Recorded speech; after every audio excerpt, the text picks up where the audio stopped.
Ano ang coin na ito? Ang 1903 20 centavos coin ay isa pong silver coin na ginawa sa ilalim ng American administration dito po sa Pilipinas. Ang composition po nito ay 90% silver at 10% copper na may bigat na 5.3849 grams.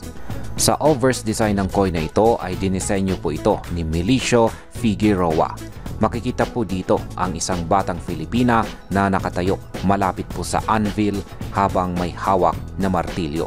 At ang Mayun volcano po ay nasa kanyang background. Nakalagay din dito ang words o sa mga salita na 20 centavos at saka Pilipinas.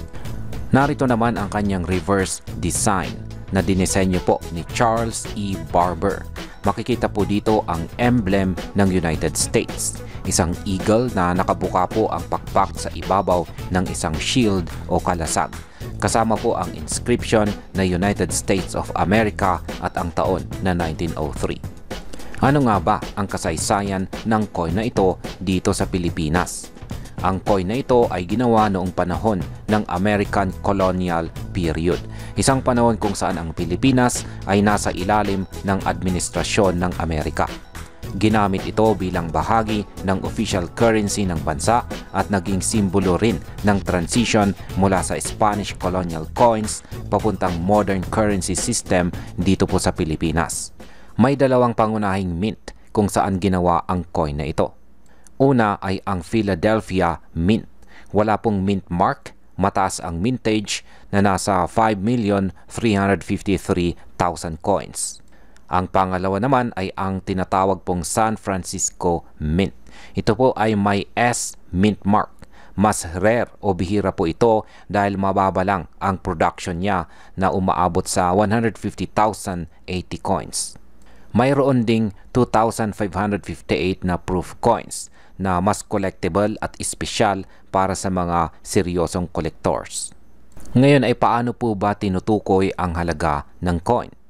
Ang value ng coin ay nakadepende po sa una, kondisyon. Mas maganda ang kondisyon, syempre mas mataas ang presyo. Pangalawa ay ang mint mark.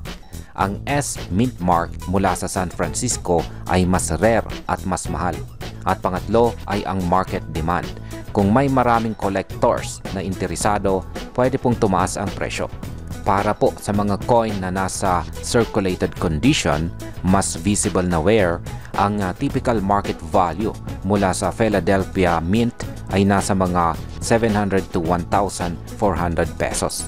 Para sa mas rare na San Francisco issue, mas mataas po ang halaga kahit sa circulated condition. Ang nakikita po nating mga barya rito ay binebenta po ng seller kay carousel sa halagang 1,000 pesos. Sa kabuuan, ang 1903 20 centavos coin ay isa pong fascinating piece ng history at numismatics. Maganda itong collectible kung ikaw ay interesado sa Philippine-American history, silver coins at saka rare mint coins. Ngunit kung ikaw ay buyer lamang na nag-i-invest para sa financial gain, kailangan na maging maingat po sa presyo, lalo na kung circulated ang coin at walang rare mint mark.